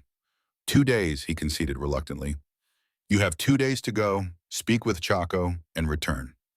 If you're not back by sunset on the second day, I'm coming after you. Winona smiled, reaching across to touch his face gently. 2 days is enough, and I will return to you, Levi Callahan. Do not doubt that. He caught her hand and pressed it against his cheek. I'll hold you to that promise. The next morning, Winona prepared for her journey. She dressed in the traditional Apache clothing she had not worn since coming to live with Levi, packed dried meat and cornmeal cakes for the trail, and filled a water skin from the well. Levi watched her preparations with a heavy heart. Though he understood the necessity of her mission, the thought of her leaving, even temporarily, left him with a sense of dread he couldn't shake. Take this, he said, holding out his revolver. Winona looked at it with surprise. I have my knife and bow. Those are weapons I know. Just in case, Levi insisted. I'll feel better knowing you have it. After a moment's hesitation, she accepted the weapon, tucking it into her belt beside her knife. Then she turned to face him fully, her expression solemn. If I do not return— Don't, Levi interrupted sharply. Don't say it. It must be said, Uahan. She insisted gently. If I do not return, do not come looking for me. Leave this place. Go far from here, far from Apache lands. Promise me. He wanted to refuse, to tell her he would tear apart mountains to find her if necessary. But the pleading in her eyes stopped him. She was trying to protect him, as he was trying to protect her. I promise, he said finally, though the words tasted like ashes in his mouth. But you'll come back. 2 days. 2 days, she agreed, then pulled him to her for a kiss that carried all the words they couldn't say: fear and hope and love and determination. Then she was gone, moving with the fluid grace that had first caught his attention, heading east toward the sacred mountains where Chaco would perform his solitary ritual beneath the full moon. Levi watched until she disappeared from sight, then turned back to the ranch house that already felt emptier without her presence. 2 days, he reminded himself. Just 2 days. The first day passed in a haze of activity as Levi threw himself into ranch work with almost desperate intensity. He mended fences that didn't need mending, mucked out stalls that were already clean, anything to keep his hands busy and his mind from dwelling on all the things that could go wrong. Night fell, and he sat alone on the porch, watching the full moon rise over the eastern mountains where Winona had gone. Was she with Chaco now? Were they discussing the raids, finding a way to prevent more bloodshed? Or had she been discovered, captured, or worse? Sleep eluded him. He dozed fitfully in the chair, jerking awake at every sound, reaching instinctively for a weapon. When dawn broke, he was already up, making coffee with mechanical movements, his eyes constantly scanning the horizon for any sign of her return. The second day crawled by with excruciating slowness. By midday, Levi had worn a path in the yard from his constant pacing. By late afternoon, he had saddled his horse 3 times, ready to ride out after her, only to unsaddle it again, honoring his promise to wait until sunset. As the sun began its descent toward the western horizon, painting the sky in shades of orange and gold, Levi stood at the eastern edge of his property, watching for any movement across the vast expanse of desert. The deadline he'd set approached with each passing minute, bringing with it the decision he dreaded: to go after her and potentially ride into danger, or to keep his word and wait longer. The sun touched the horizon. Still no sign of Winona. Levi turned toward the house, his decision made. He would gather supplies, saddle his horse one final time, and ride east into the gathering darkness. Promise or no promise, he couldn't stand by while a movement caught his eye, a shadow detaching itself from the distant tree line. Levi's heart leaped into his throat as he strained to see in the fading light. There, a figure moving toward the ranch, the distinctive silhouette of Winona's straight-back stride. Relief crashed through him like a flash flood nearly buckling his knees. He ran to meet her, covering ground with long strides. As they drew closer to each other, he could see the exhaustion in her face, the dust of hard travel on her clothing. But she was alive, unharmed, and the smile that broke across her features at the sight of him was like the sun emerging from behind storm clouds. They collided in a fierce embrace, Winona's arms wrapping around his neck as he lifted her slightly off the ground. "You're late," he murmured against her hair, his voice rough with relief. "The journey was longer than I remembered," she replied, her own voice weary but warm. "But I am here now." He set her down gently, scanning her for any sign of injury. "What happened? Did you find Chaco?" Winona nodded, her expression sobering. "Yes, and what he told me." She glanced around as if checking for listeners. "My here inside." Once they were in the safety of the house, door barred and window shuttered, Winona sank gratefully onto a chair. Levi poured her water, which she drank thirstily before setting the cup down with a sigh. "It is as we feared," she began without preamble. "Maka leads the raids. But it is worse than we thought. He has gathered a band of young warriors who share his hatred, men who lost fathers and brothers in the wars. They call themselves the Ghost Band, and they have sworn to drive all whites from Apache lands, starting with those nearest our tribe's hunting grounds." Levi's stomach clenched. "How many?" 15 warriors, all skilled, all filled with hate and a desire for vengeance. Winona's eyes met his. "And we are their ultimate target, Levi. Chaco has heard them speak of it. After they have terrorized enough settlements, they plan to come here, to kill you and take me back as Maka's prize." The threat wasn't unexpected, but hearing it confirmed still sent a chill down Levi's spine. "What does Chaco say? Will the tribe stop them?" Winona shook her head sadly. "The tribe officially renounces their actions, but many secretly support them, seeing the Ghost Band as warriors defending Apache lands from further encroachment. Chakde has lost much influence since he allowed me to stay with you. His voice alone is not enough to rein in Maka." "So we're on our own," Levi concluded grimly. "Not entirely." Winona reached into her pouch and withdrew a small object wrapped in soft leather. She unwrapped it carefully, revealing a carved wooden token bearing symbols Levi didn't recognize. "Chaco gave me this. It is a rare token of alliance, meant to be shown to the Tribal Council of the Western Apache. They are distant cousins to my people, but with a different leader, one who has made peace treaties with white settlers. And Chaco thinks they'll help us? He believes their leader, a man called Diayin, might listen to our story, might see, as Chaco does, that the path of constant war leads only to destruction for all." Winona carefully rewrapped the token. "It is a journey of 5 days to their lands, not without risk, but perhaps our best hope." Levi considered their options, none of them good. They could flee, abandoning the ranch and everything he had built here. They could stay and fight, though the odds against Maka's 15 warriors were insurmountable. Or they could make this journey, seeking alliance with a tribe that might or might not welcome them, might or might not offer aid. "When do we leave?" he asked, his decision made. "You still wish to stay with me, Harm? Winona asked, vulnerability flickering across her features. "Even knowing the danger my presence brings to your life?" Levi moved to kneel before her chair, taking her hands in his. "Your presence gave me something I thought was lost forever, hope." He squeezed her hands gently. "Whatever comes, we face it together. That's what matters now." Winona leaned forward until their foreheads touched, a gesture of intimate connection. "Then we leave at first light tomorrow. The journey will be hard, through rough country. I was the Army's best scout, remember? I know rough country." Levi's attempt at lightness fell flat even to his own ears, but Winona's small smile told him she appreciated the effort. They spent the evening preparing, gathering supplies, checking weapons, plotting their route through the wilderness that separated them from the western Apache lands. Neither spoke of the possibility that this might be their last night in the home they had made together, that they might never return to the life they had begun to build. Instead, they clung to each other in the darkness of their bedroom, reaffirming their connection through touch and whispered words of devotion. If tomorrow brought danger and uncertainty, at least tonight they had this: the certainty of their love, the sanctuary of each other's arms. Dawn broke cold and clear, the desert air crisp with the promise of autumn. They saddled their horses in silence, each lost in private thoughts. Levi took one last look at the ranch house as they mounted up. The garden Winona had cultivated, the repaired fences, the porch where they had shared countless sunsets. "We'll come back," Winona said softly, reading his thoughts. Levi nodded, though uncertainty clouded his heart.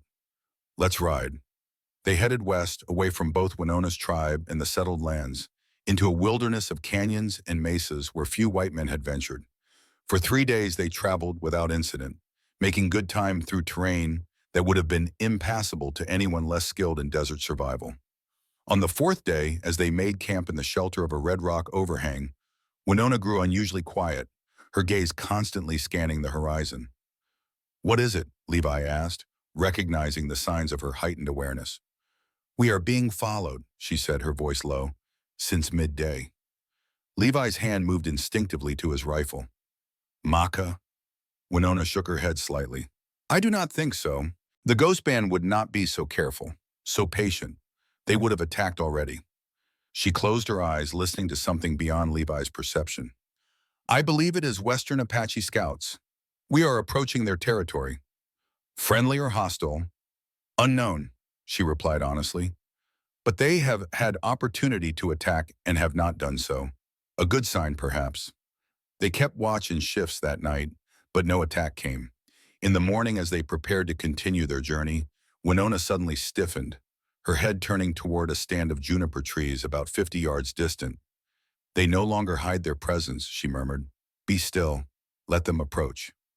3 figures emerged from the trees, Apache warriors, but with subtle differences in dress and paint from Winona's tribe.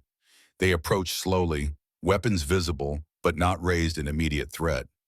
"Let me speak first," Winona said under her breath. "Follow my lead." The warrior stopped about 20 feet away. The leader, a tall man with a face scarred by smallpox, spoke in Apache. Winona replied, her tone respectful but not submissive. She reached slowly into her pouch and withdrew Chaco's token, holding it up for the warriors to see. The leader's eyes widened slightly. He approached, taking the token and examining it carefully before handing it back. He spoke again, gesturing toward the west. "They will escort us to their village," Winona translated for Levi. "Dian will hear our words because of Chaco's token." "Can we trust them?" Levi murmured. "We have little choice," she replied. "But yes, I believe we can. The token would not be respected if they meant us harm."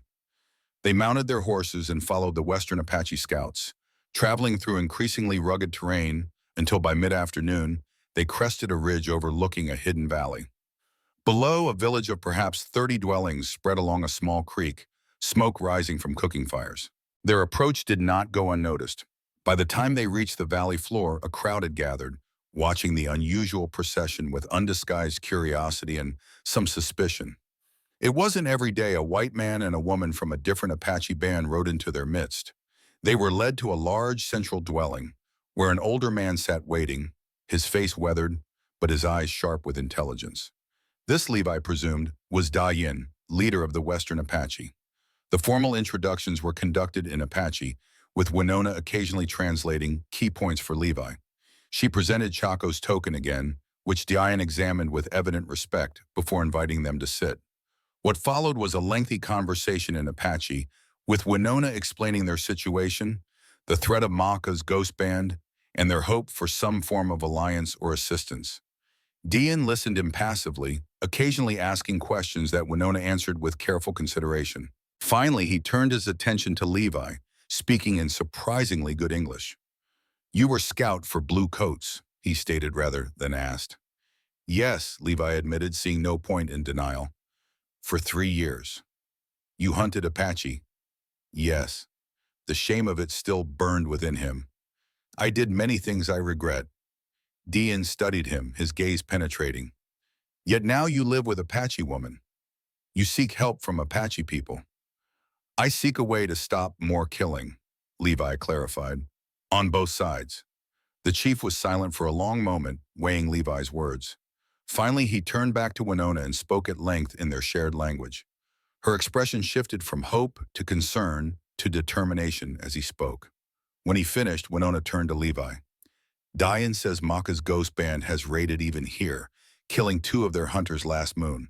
He has already sent word to the army commander at Fort Henderson, offering to join forces against these renegades. That's good news, Levi said, though something in Winona's expression told him there was more.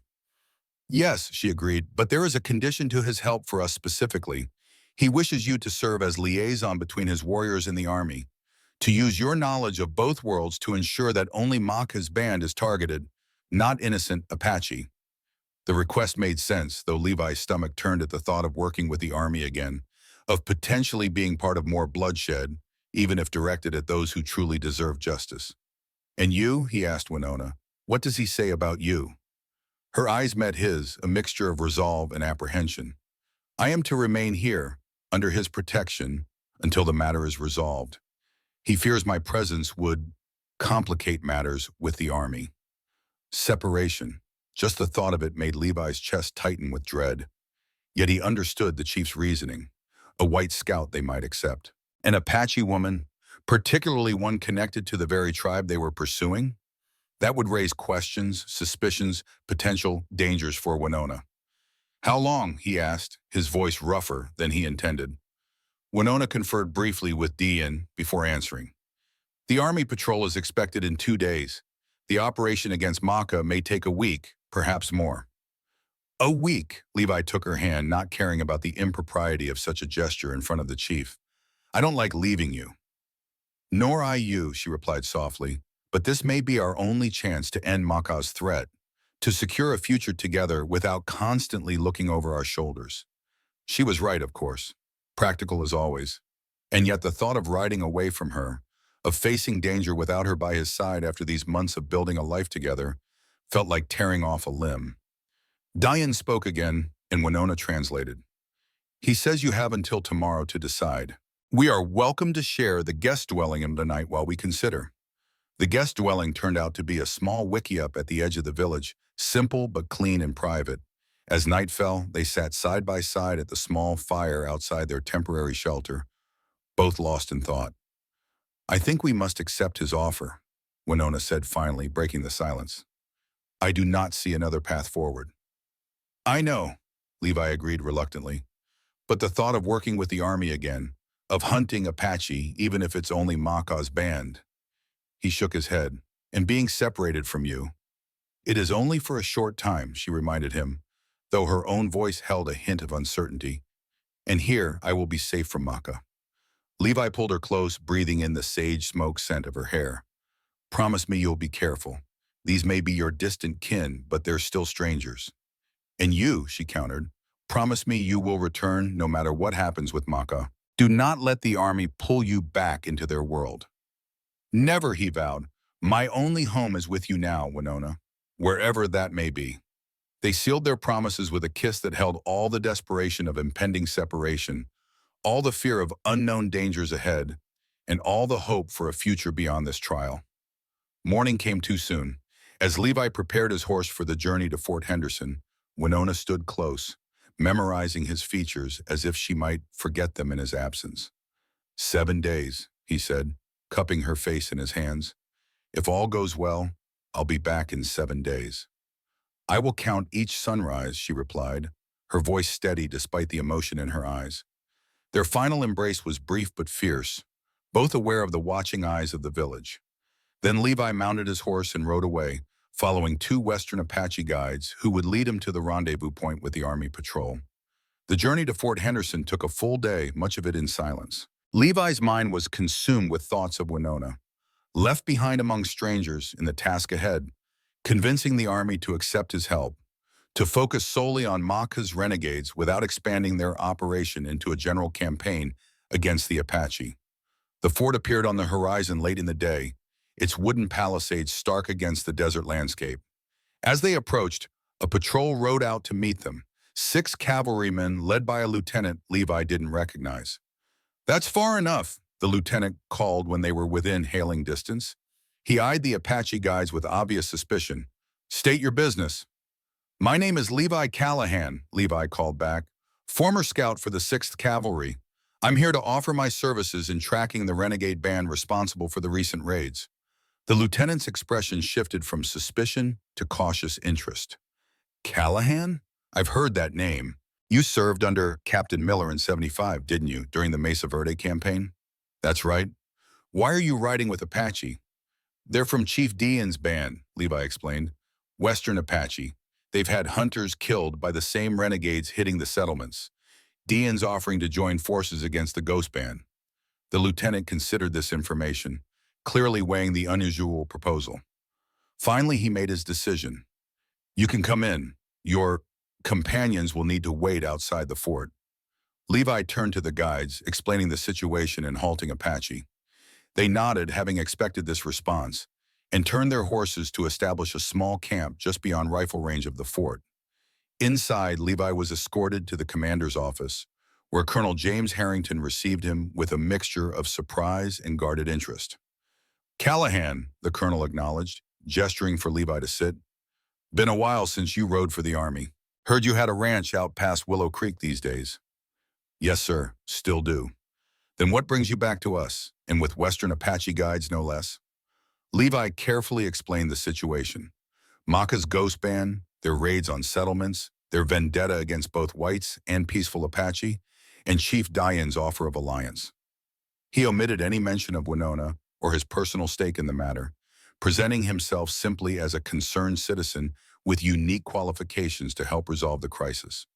Colonel Harrington listened with growing interest. This Apache chief is offering to help us hunt down his own kind? Only the renegades, Levi emphasized. The Ghost Band has killed his people too. He wants peace with the settlements, and these raids threaten that peace. The colonel stroked his mustache thoughtfully. Interesting proposition. We've been planning a sweep through that whole region anyway. Clean out any hostile bands we find. With respect, sir, that approach could make things worse, Levi argued carefully. If you target peaceful bands along with the Ghost Band, you'll just create more enemies, more renegades with grudges against whites. You seem mighty concerned about Apache welfare, Callahan, Harrington observed, his eyes narrowing slightly. Time was, you were our best tracker. Didn't much care who got caught in the net back then. Levi met the colonel's gaze steadily. I've seen enough bloodshed to last several lifetimes, sir. Enough on both sides. This is a chance to bring real justice, punishing actual murderers instead of entire peoples for the crimes of a few. For a long moment, Harrington studied him, perhaps sensing there was more to Levi's involvement than simple civic duty. Finally, he seemed to reach a decision. All right, Callahan, we'll try it your way, at least to start. I've got a patrol of 20 men ready to ride out tomorrow at first light. You and your Apache friends can guide them to this Ghost Band. But understand this. He leaned forward, his expression hardening. If I get any sense that this is some kind of trap, or that you're protecting hostiles, I'll have you shot as a traitor alongside them. Clear? Crystal clear, sir, Levi replied, relief mingling with apprehension. The first hurdle was cleared, but many more lay ahead. Report to the quartermaster for supplies, Harrington dismissed him, and get some rest. Dawn comes early. That night, as Levi lay on a cot in the officers' quarters, sleep eluded him. He could only think of Winona, wondering if she was safe, if she was as restless as he was in her separation. But beyond that concern lay others. Whether Maka could be found and stopped without igniting a larger conflict, whether the Army would honor the narrow focus of their mission, whether he himself could navigate the treacherous waters between his past as a scout and his present as a man who had found love and purpose with an Apache woman. 7 days, he reminded himself. In 7 days, God willing, he would be back with Winona, the threat of Maka eliminated, their future together secured. But as dawn approached and the fort began stirring to life, a nagging doubt persisted in the back of Levi's mind. Nothing involving the U.S. Army and the Apache had ever been simple or clean. Why should this time be any different? The patrol rode out as the first light of day touched the eastern horizon. 20 cavalrymen, Levi, and the 2 Western Apache guides who had been waiting patiently outside the fort. Colonel Harrington had assigned Lieutenant Dawson, a young but level-headed officer, to lead the expedition. Their destination was a region of canyons and hidden valleys where, according to Dean's intelligence, Maka's Ghost Band had established a temporary camp. It was perfect ambush territory, and the tension among the soldiers was palpable as they rode deeper into Apache lands. Levi rode at the front with Lieutenant Dawson, the two Apache guides flanking them. The arrangement was symbolic of the uneasy alliance, neither fully trusting, both dependent on the other for success. "Your Apache friends don't say much," Dawson observed as they navigated a narrow pass between towering red rock formations.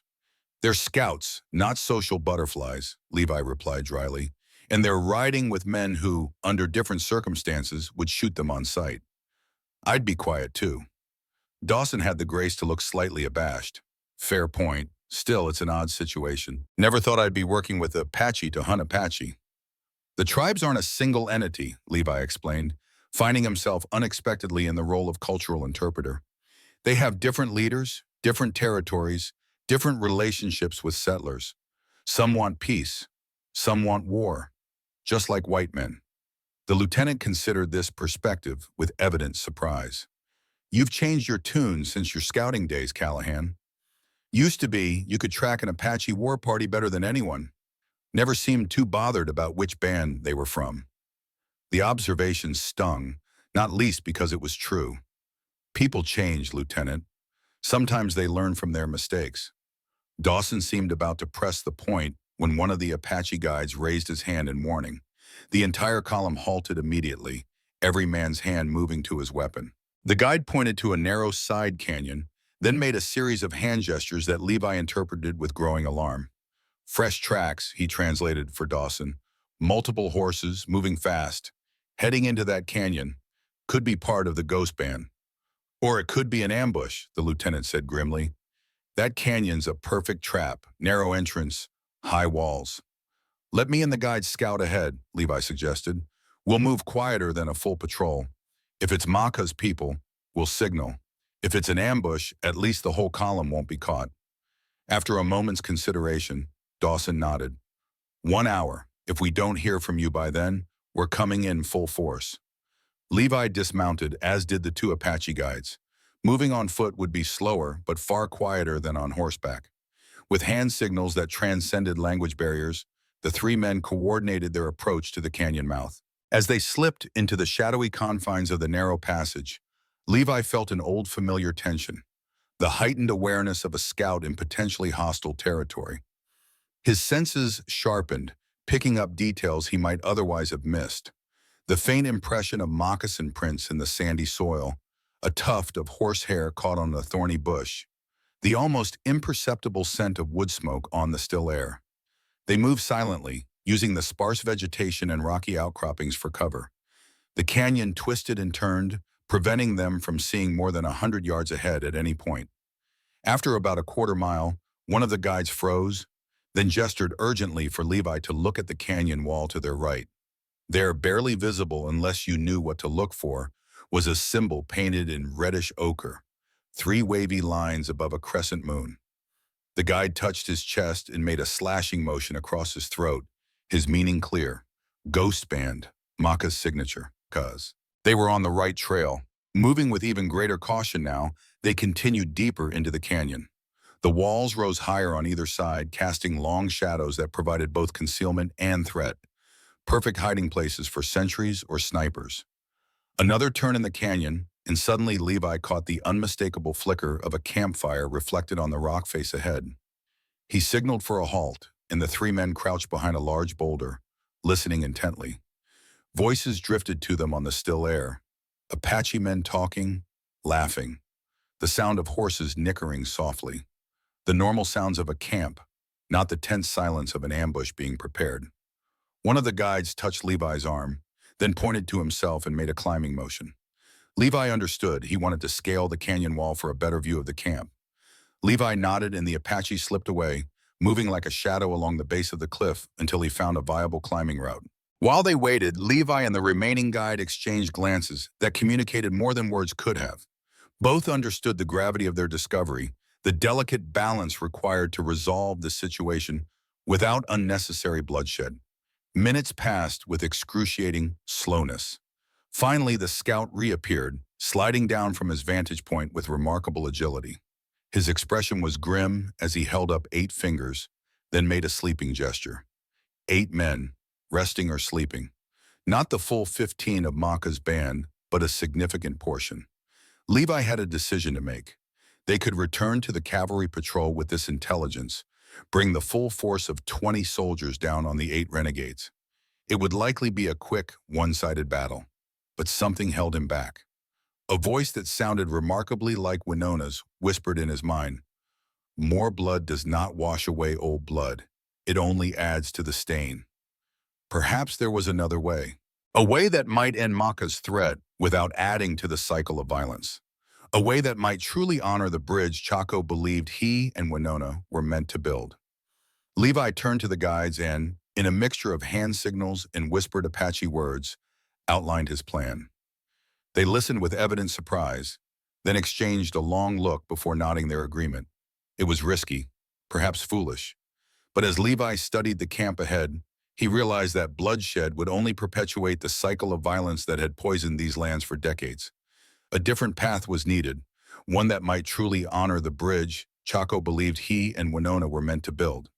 "I'm going in alone," Levi whispered to the guides, who stared at him with wide, disbelieving eyes. "Not to fight, to talk." The guides exchanged alarmed glances, one making the gesture for death across his throat. Levi nodded grimly. "Maybe, but Maka wants me dead anyway.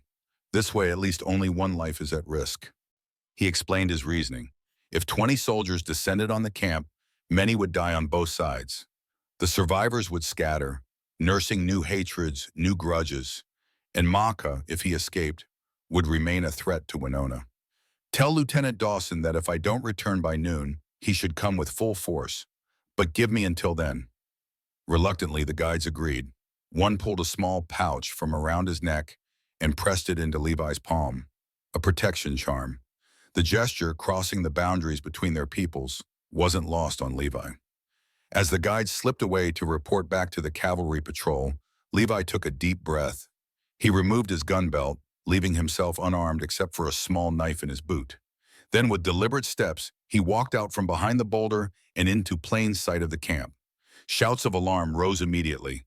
Warriors sprang to their feet, bows drawn, rifles raised. Levi kept walking forward, hands raised, speaking in halting Apache. "I come to speak with Maka, alone." The warriors' faces reflected confusion, suspicion, then recognition as they identified the former scout who had taken one of their women. One ran to fetch their leader from a nearby wickiup. Maka emerged, his face darkening with rage when he saw Levi. He barked orders, and 2 warriors seized Levi, roughly binding his hands. "You have courage," Maka said in English, circling Levi like a predator. "Or perhaps just stupidity." "I have a proposition," Levi replied steadily. "One that ends with fewer dead men on both sides." Maka laughed, a harsh sound without humor. "The only proposition I want is your life for Winona's return." "She's not yours to claim," Levi said. "Chico made that clear." At the mention of the elder's name, murmurs rippled through the gathered warriors. Maka's face contorted with fury. "Chaco is weak, an old man who has forgotten the ways of warriors," he spat. "The white men take our lands, kill our people, and he speaks of peace? And what has your way brought?" Levi challenged. "More death, more orphans, more widows. When does it end, Maka? After every Apache is dead, after every settler is driven away, there will always be more soldiers, more settlers." Some of the younger warriors shifted uncomfortably, glancing at each other. Levi pressed his advantage. "I propose a trial by combat," he said. "You and me. If I win, the ghost band disbands. You stop the raids." Maka's eyes narrowed. "And if I win?" "You take my life, but Winona remains free." For a long moment, Maka studied him, calculation evident in his dark eyes. Then a slow smile spread across his face. "Agreed. You were a scout, not a warrior. This will be quick." The warriors formed a circle in the center of the camp. One cut Levi's bonds, then handed him a knife similar to Maka's. The rules were simple. The fight continued until one man could not continue. As they circled each other in the morning light, Levi knew he was at a disadvantage. Maka was younger, stronger, trained in combat from childhood. But Levi had something Maka lacked, a reason to live beyond hatred. The fight was brutal and swift. Maka attacked with ferocity, his knife slashing in deadly arcs. Levi defended using his height and reach to keep the warrior at bay. Blood flowed from cuts on both men as they grappled in the dust. Then Maka made his mistake. Confident in his superior skill, he lunged forward, intent on ending the fight with a thrust to Levi's heart. Levi sidestepped, grabbing Maka's wrist and using the warrior's momentum to throw him off balance. They crashed to the ground together, and in the ensuing struggle, Levi pinned Maka beneath him, his knife at the warrior's throat. Silence fell over the camp. Maka's eyes burned with hatred as he waited for the killing blow. "Do it," he hissed. "Prove you are like all white men." "I'm not here to kill you," Levi said, breathing hard. "I'm here to end this. The raids stop. Now." He stood, backing away from Maka, knife still ready. One of the older warriors stepped forward, speaking in Apache. The others nodded in agreement. Even in defeat, Maka was bound by the terms of the challenge. Maka rose slowly, blood trickling from a gash on his temple. "This changes nothing," he growled. "You are still a white dog who stole what was mine." "She was never yours," Levi replied quietly. "That's what you never understood." As the sun climbed higher in the sky, an unexpected figure appeared at the edge of the camp. Chaco, leaning on his staff, his ancient eyes taking in the scene with solemn intensity. The warriors parted respectfully as the elder approached. He spoke at length in Apache, his voice carrying the weight of authority despite its age. Whatever he said caused Maka's face to drain of color. Winona later translated what Chaco had revealed, that Maka had not only abandoned his brother in battle, but had actually led the enemy with their position, believing Takani's death would clear his path to Winona. The revelation shattered what remained of Maka's standing among his followers. The ghost band dissolved that day, the warriors returning to their tribes to face judgment for their actions. Maka himself was banished, sent to wander alone, unwelcome in any Apache camp, a fate worse than death for a people who survived through community. Levi rode back to the cavalry patrol with news of the ghost band's dissolution. Colonel Harrington was skeptical until the Western Apache scouts confirmed Levi's account and reported that the renegades had already begun dispersing. "I've never seen anything like it, Callahan," Lieutenant Dawson admitted as they rode back to the fort. "You may have accomplished with one knife what the entire 6th Cavalry couldn't do with all their rifles." 7 days after leaving Winona, just as he had promised, Levi returned to the Western Apache village. His body bore fresh scars from his confrontation with Maka, but they were healing well under the care of the army doctor. Winona was waiting at the edge of the village, scanning the horizon. When she spotted him riding toward her, she ran to meet him, her usual composure forgotten in the joy of reunion. He dismounted just in time to catch her in his arms, lifting her off the ground in a tight embrace that spoke more eloquently than words. "You kept your promise," she whispered against his neck. "Always will," he replied, setting her gently on her feet but keeping her close, drinking in the sight of her as if they'd been separated for years rather than days. That evening, as they prepared to begin their journey home, Yin approached them. He spoke briefly to Winona, then turned to Levi. "You have done what many thought impossible," the chief said. "You have shown there is another way besides endless war." He presented them with gifts, a fine horse for Winona and a beautifully crafted bow for Levi. But the most valuable gift was his promise of protection. From now on, travelers between their ranch and the Western Apache lands would be safe, creating a corridor of peace in a land too often marked by violence.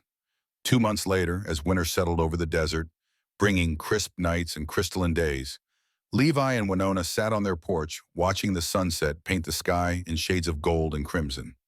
The ranch had flourished under their combined efforts. The garden Winona had planted yielded its final harvest before frost. The fences she had repaired with Apache techniques had withstood the autumn storms. The leather goods she crafted had proven popular at the trading post in Willow Creek, bringing in extra income and, more importantly, beginning to change perceptions as settlers encountered her craftsmanship before they encountered her heritage. Most surprising of all was the small trading post they had established at the edge of their property.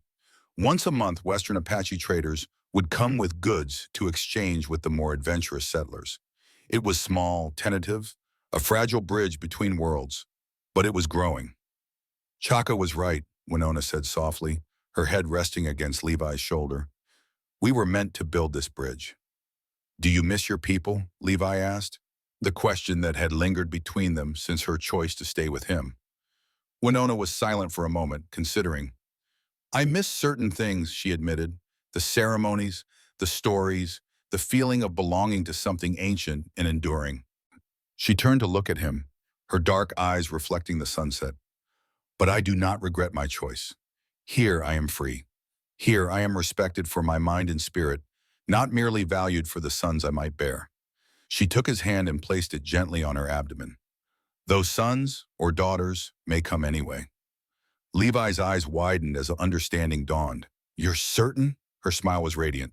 Yes, new life grows within me, a child of two worlds belonging fully to neither, but perhaps better for it. The news filled Levi with a complex mixture of joy and fear. A child in this harsh land, with the weight of two conflicting heritages, it would not be an easy path. As if reading his thoughts, Winona said, the old ways tell us that a soul chooses where and when to be born. If that is true, then this child has chosen us, chosen this path between worlds. We will teach it to walk in both with pride. Levi pulled her close, overwhelmed by gratitude for this woman who had saved him twice, once from drowning as a child, and once from the slow death of isolation and guilt as a man.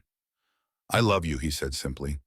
And I you, she replied, more than I have words to say in any language.